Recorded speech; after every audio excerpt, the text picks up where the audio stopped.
Do you struggle with postpartum booty probs like I do? Today I'm going to give you a few suggestions on how to get that booty good and strong again.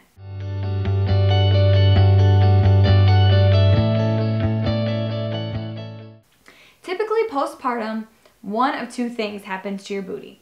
One, you're busier than normal, you don't have time to work out, you're eating crap because you're so busy, you're stressed out, you didn't lose the baby weight, and you get a little more fluffy than you'd like to, and you lose your muscle mass in your booty. Or two, you did lose the baby weight, you got pretty skinny, but you don't have time to work out, you're not eating the things that you need to eat, you're not targeting your muscles that you need to stay strong, and you might be skinny as a rail, but you ain't got no booty left. In both cases, you lost strength, and this means that it's harder to do things like stand in good posture, you might have more back pain, you might have trouble carrying and lifting baby. Either way, it's important, whether it's cosmetic or for the function of it, to get that booty up and running again. So the first thing that we want to talk about is just a simple bridge. I like to do this when I'm first starting out in the postpartum phase or when I'm coaching women in that phase. And then also, it's a nice thing to add to the beginning of your workout just to get your glutes activated. So if you're doing a leg day or a glute targeted workout, if you start with something simple like a bridge, it gets your glute muscles kind of fired up and like, okay, I need to be activated, I need to be working, and you're more likely to utilize them during the rest of your workout. So for the bridge position, you're gonna just lie on your back. You want your feet just a little bit wider than your hips, and your hands down, palms down on the whatever surface you're on, reaching like as if they were going to touch your heels if they were long enough.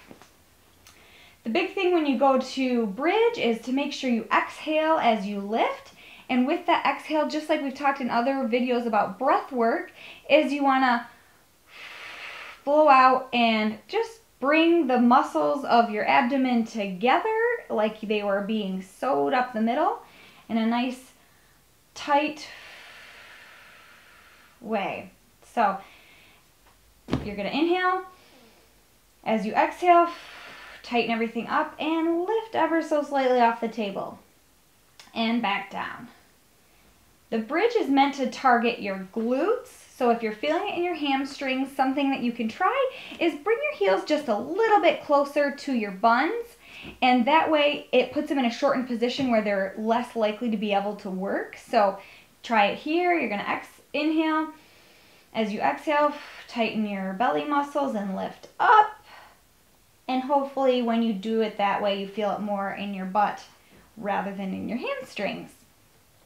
Another modification that you can make is if you're feeling a little bit of strain in your low back, make sure that you're not tilting your pelvis so that there's like a gap on the table, and also when you lift up so your hips aren't really high and your back isn't really arching, because that's going to make it sore on your back. So a way to prevent that from happening is just think about tucking your tailbone or your buns under just a little bit, tucking your buns, and do that as you exhale, as you inhale, tuck your buns and lift up. And stop when you're kind of in a straight line. Don't go way above it, sticking your ribs way out. That's going to be painful and really not targeting what we want to target anyways.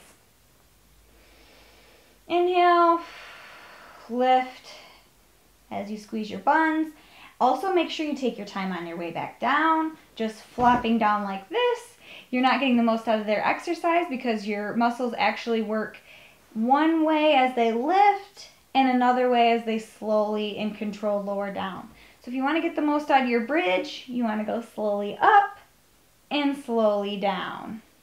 Some variations for the bridge, you can certainly bring your legs further apart and lift up and back down, making sure that your glutes are where you feel it. You can try putting a ball of some sort between your knees and squeezing that as you lift.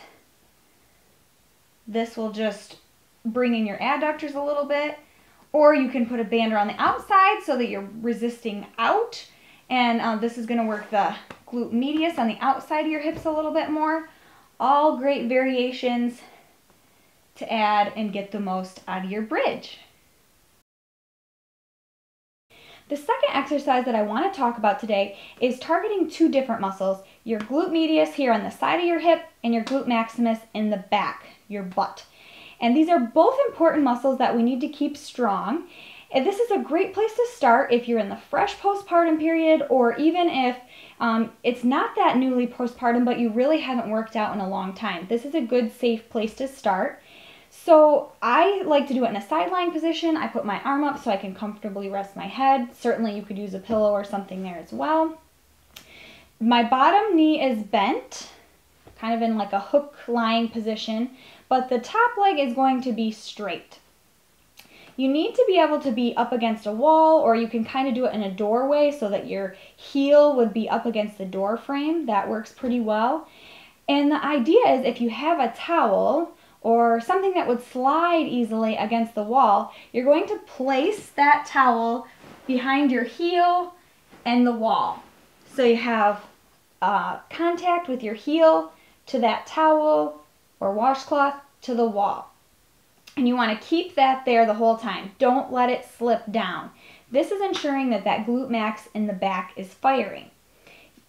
The glute medius on the side comes into play when your leg starts to act like a windshield wiper and it goes up and it slowly comes back down, keeping that towel pressed between your heel and the wall the whole time up and the whole time down.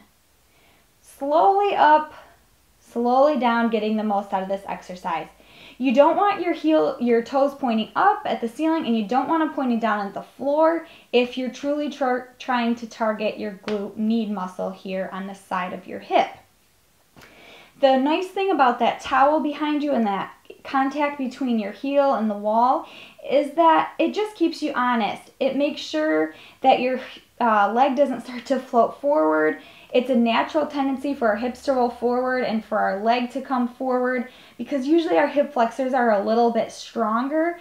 And so if you really want to target the glute muscles, you want to keep that leg back in a nice line in contact with the wall as you slowly go up and slowly bring it back down. So for this first exercise, I've gone ahead and tied the band to form a circle. You would do that if you have an open band, or if yours already is in a circle, you're just going to slide that band up to just above your knees, right at your kind of low thighs, I guess.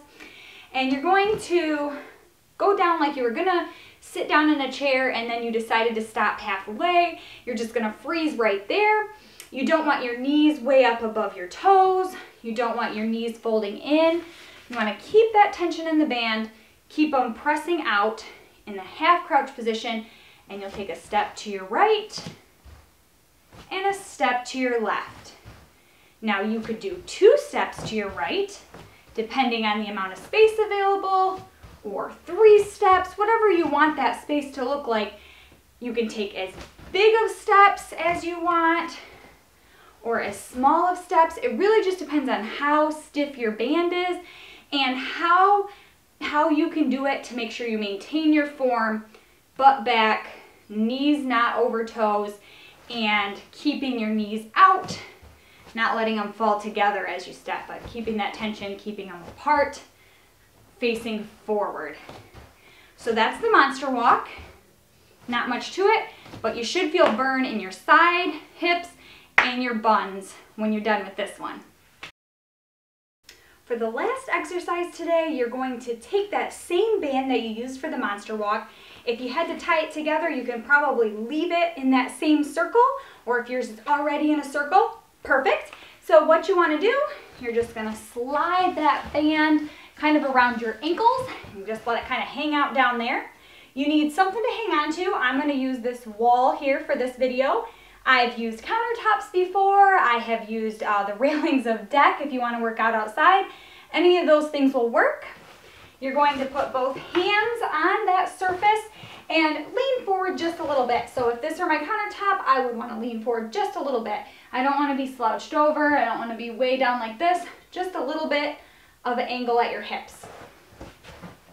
So you're going to let the band fall so that it's at the arch of your foot right there. And the other one stays just wrapped around your ankle.